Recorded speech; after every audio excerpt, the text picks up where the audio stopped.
Tonight, we bring you a story that gripped a small Minnesota town and left an indelible mark on its heart. In Watkins, a close-knit community of just 1,000 souls, a 5-year-old girl named Alayna Ertl vanished from her home in the middle of the night. An Amber Alert sparked a desperate race against time. But what unfolded was a tragedy that shattered families and a town still reeling from disaster. This is the story of Alayna, a vibrant child, a devastating crime, and a community's fight to find hope in the aftermath. Stay with us as we dive deep into the events of August 20th, 2016, a day that changed Watkins forever. Watkins, Minnesota is the kind of place where time moves slowly, and neighbors are more like family, with a population of just 1,000. It's a town where kids ride bikes down Main Street, and afternoons are spent swapping stories over coffee at the local diner. But in July 2016, Watkins was hit hard by a tornado that tore through the heart of the community. 25 homes were damaged, 12 with major destruction, and 5 businesses were left in rubble. The storm left behind piles of debris, broken dreams, and a town determined to rebuild. By August, the long summer nights were filled with the sounds of hammers and saws as Watkins worked to restore normalcy. Little did they know, an even darker storm was brewing. At the center of this story is Alayna Ertl, a 5-year-old girl who was the heartbeat of her family and a spark in her community.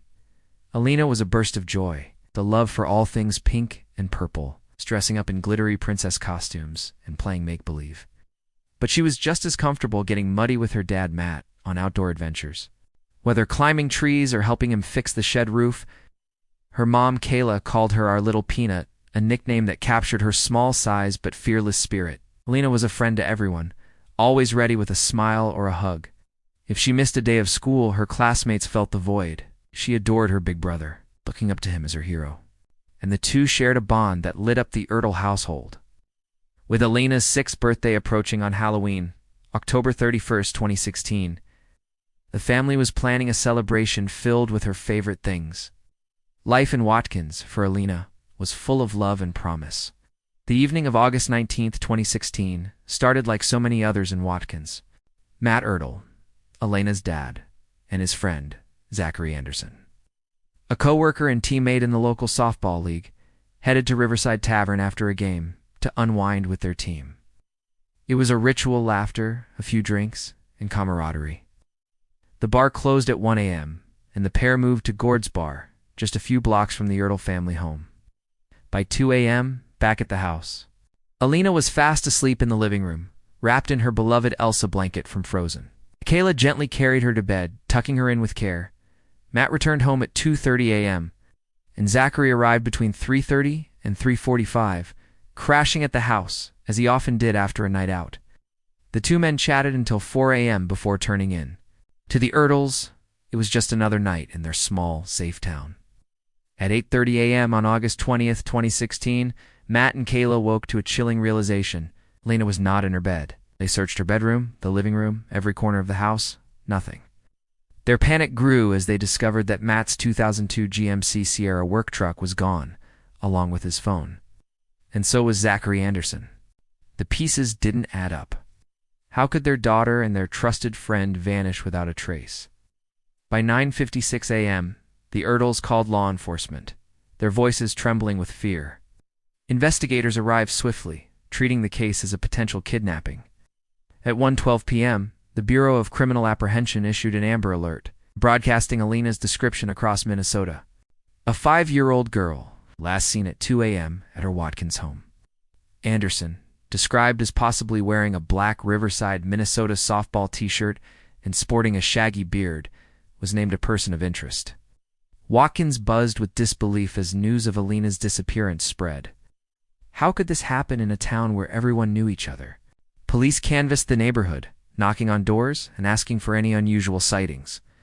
They contacted Matt's phone provider, tracing its last signals to a cell tower in Todd County at 6:30 a.m., then again at 9 a.m. before it went offline. A critical lead came when Anderson's father called the Cass County Sheriff's Office. He revealed that his son had contacted him earlier that day, asking to visit the family's cabin in MLI, a remote area 90 miles from Watkins. He gave police permission to search the property. Deputies raced to the cabin, their minds racing with questions. Was Alayna there? Was she alive? What had Anderson done? At the Anderson family cabin in rural Cass County, near Wilderness Park, deputies found their first major clue. Matt's stolen truck hidden in a ravine, as if someone had tried to conceal it. The discovery sent chills through the team. Inside the cabin, the scene grew darker, a firearm, ammunition, and a blood-stained note suggesting Anderson planned to harm himself.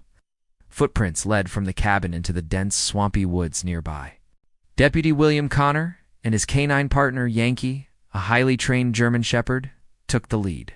Yankee, trained by expert Steve Pearson, picked up a scent near the truck and pulled Connor toward a swamp, a quarter-mile away. Every step heightened the stakes. What would they find? At 4:24 p.m., in a swampy area knee-deep with water, deputies found Zachary Anderson, his arms covered in lacerations. When asked where's the girl, he replied coldly, "What girl?" He invoked his right to remain silent 3 times, refusing to speak. But his officers pressed, pleading for Alayna's safety.